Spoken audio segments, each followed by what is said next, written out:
Salut, te voici actuellement sur la chaîne YouTube de Snapstar. Sur cette chaîne, tu retrouveras tous les plus gros clashs de Snapchat et tous les plus gros buzz du moment. N'hésite surtout pas à t'abonner et à activer la cloche des notifications pour ne rien rater du contenu exclusif de cette chaîne. Et oui, sur cette chaîne, tu retrouveras des avant-premières et du contenu qui n'est disponible nulle part ailleurs. Sur ce, je te laisse avec la vidéo, bon visionnage. Comme vous avez pu le remarquer en regardant la miniature et le titre de cette vidéo, aujourd'hui nous allons essentiellement parler de Paga et de Giuseppa. Vous devez certainement tous les connaître. Paga et Giuseppa, ce sont deux candidats emblématiques de la télé-réalité française et plus précisément des apprentis aventuriers. Comme vous le savez, il y a quelques jours, Giuseppa a annoncé à sa communauté que sa fille était grièvement malade. Dans cette vidéo, Giuseppa a décidé de tout balancer à ses abonnés et la situation est catastrophique. En effet, l'état de Giulia est en train de s'aggraver et c'est pour cela que Giuseppa a pris peur. Je vous laisse sans plus tarder avec toutes ces révélations choc et pensez que vous pouvez aller dans la description de cette vidéo pour retrouver un livre sur la sorcellerie dans la télé-réalité. Les amis, je vous ai pas parlé aujourd'hui, ça a été une journée assez chargée. Comment vous expliquer, par où commencer? Je pense que je vais vous expliquer quand Paga va rentrer, puisque là je suis toute seule avec elle et elle pleure beaucoup. On a eu une bonne évolution après l'ostéopathe, comme je vous l'avais dit. Ensuite, on a eu le lait en poudre. Ensuite, on a eu l'arrêt de l'allaitement. Donc, j'ai suivi un petit peu tous les conseils des médecins. Et donc, on a fini hier aux urgences à expliquer un petit peu notre situation, qui était que elle faisait que pleurer et que justement, elle ne dormait pas. En fait, elle dort pas. Elle dort jamais et elle pleure tout le temps. Et elle fatigue et elle n'arrive pas à dormir parce qu'elle a tellement mal que c'est compliqué pour elle. Et du coup, j'avais vraiment besoin d'avoir un conseil une bonne fois pour toutes. Donc, j'ai expliqué un petit peu notre situation, que je l'ai allaitée du coup jusqu'à maintenant, que ça faisait une bonne semaine qu'on était passé au lait en poudre, qu'il y avait eu une évolution avec le lait en poudre. Il y a aussi beaucoup moins de pleurs que pendant l'allaitement. Ils m'ont dit que... je leur ai dit qu'on avait quand même eu un doute sur l'intolérance aux protéines de lait de vache. Pour eux, c'est pas ça. Et quand je suis sortie des urgences, ils m'ont conseillé de reprendre l'allaitement en me disant que c'était ce qu'il y avait de meilleur pour elle. Du coup, j'ai dit d'accord, pas de souci. J'ai repris l'allaitement d'aussitôt et figurez-vous que ça a été la catastrophe. Elle avait plus pleuré comme ça depuis un petit moment. Et là, je me suis dit, ok, c'est quoi le problème en fait? Parce que, ok, avec le lait en poudre, elle pleure, mais avec l'allaitement, elle pleure encore plus, genre 10 fois plus. Et c'est là où je me dis, mais c'est quoi le problème? Je ne bois pas de lait, je ne mange pas de yaourt, je mange pas de fromage, je comprends pas. Donc là, le dernier recours, c'est que je vais essayer un lait végétal en poudre. Je vais attendre de voir un petit peu quand même dans les prochains jours comment ça se passe l'allaitement. Si ça continue comme ça, clairement, c'est pas possible. C'est pas possible. Elle ne pleure jamais quand elle... en fait, elle pleure quand elle prend le lait en poudre parce que je pense qu'il y a des coliques et ça, c'est inévitable. Mais je vous jure qu'avec le sein, c'est 10 fois 1000 pire. Genre, je peux même pas vous expliquer, en fait. Je suis vraiment dans le déni, je comprends pas, je suis dans l'incompréhension. Je me dis, pourquoi tout le monde me dit que l'allaitement, c'est ce qu'il y a de meilleur pour ma fille, et quand je l'allaite, je me rends compte que c'est ce qui l'a fait le plus souffrir, en fait. Du coup, on va voir cette nuit comment ça se passe, parce que si ça se passe comme la nuit dernière, clairement, ça sera pas possible pour elle, ni pour nous. C'est pas une vie, en fait. Clairement, elle dort pas. Donc, je sais pas. Je sais plus. C'est tellement épuisant.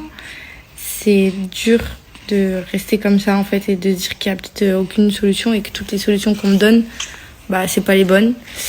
Et du coup, je vous tiendrai au courant. Je pense que je vais quand même essayer un lait végétal parce que dans le Novalac AR allergène, il y a quand même des micro protéines de lait de vache. Et puis, si ma fille est très très très intolérante, elle ne peut pas supporter ce genre de lait. Et du coup, il faut passer sur un lait vraiment sans protéines animales. Donc du coup, vraiment un lait de riz, genre un lait végétal. Je me répète, mais pour bien vous expliquer en fait. Donc voilà, je vous tiendrai au courant un petit peu de l'évolution. Là, demain, je vais aller voir un chiropracteur qu'on m'a conseillé pour le frein de langue et pour le reflux interne. Donc je vous tiendrai au courant. Je vais vraiment faire tout mon possible. Je me dis que là, on peut pas aller dans le pire et que on peut pas on peut pas passer à côté de peut-être quelque chose. Donc j'essaye vraiment de faire tout ce que je peux et d'aller voir toutes les personnes que je peux aller voir. Au moins j'aurais été au bout, et puis si ça reste comme ça, je me dirais que c'est une mauvaise passe et que voilà, ça va avancer. J'espère que vous allez bien. Aujourd'hui, ça va pas avec Georgia encore. Et du coup, aujourd'hui, j'ai décidé qu'on allait aller aux urgences pédiatriques. C'est tout simplement plus possible de rester comme ça, avec les avis des médecins qui nous ont pas aidés ces derniers temps. On n'a pas du tout avancé, j'en peux plus.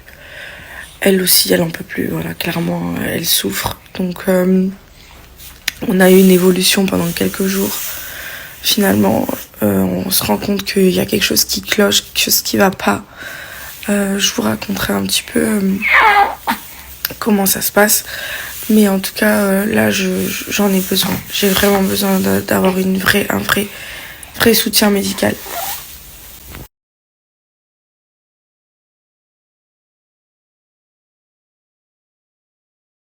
Coucou les amis, j'espère que vous allez bien.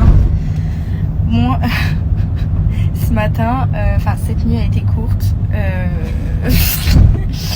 En fait, on est rentré super tard hier, et du coup quand je suis arrivée, forcément j'ai dû m'occuper de Georgia, et du coup j'ai pas beaucoup dormi, mais c'est pas grave, tout va bien. Et ce week-end, comme je vous l'ai dit, c'était un week-end de mariage, donc c'est hyper intense, et je suis un peu tristoune de laisser autant de temps la petite, mais là j'ai pas trop le choix. En plus je suis quand même témoin du mariage, donc si je me pointe pas, ça risque d'être un peu compliqué. Mais voilà, pour vous donner des nouvelles, sinon ça se passe très bien, elle va beaucoup mieux, je suis vraiment très contente. Mis à part l'histoire avec les pédiatres que je vous ai raconté hier, franchement il y a tout qui va bien. On attend quand même encore quelques évolutions par rapport à ses problèmes de peau et son oreille, mais je vous tiendrai au courant dans tous les cas. Et là on est direction le salon de Junior pour se faire coiffer, et on va se faire aussi maquiller, donc avec Marie, qui est en l'occurrence la mariée, qui est d'ailleurs pas du tout stressée. Moins que nous. moins que nous. Donc voilà, je vais vous faire plein de petites vidéos, et j'ai trop hâte de vous montrer ma robe aussi, que j'ai commandée d'ailleurs avec un délai hyper court, parce qu'on a été prévenus de dernière minute pour ce mariage. Donc voilà, je vous montrerai vraiment tout. Franchement, ça va être trop cool. Je suis vraiment très contente.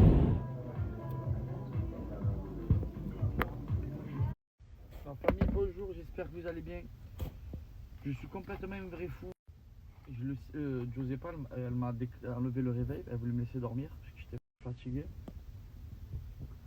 Je me réveille, je regarde l'heure, je dis bébé, il est 10h, 9h40, j'ai crossfit dans 20 minutes. Je m'habille, je trace. J'arrive au crossfit, je dis bonjour et tout, et du coup il me regarde tout, il me dit mais tu viens faire quoi là? Je dis crossfit.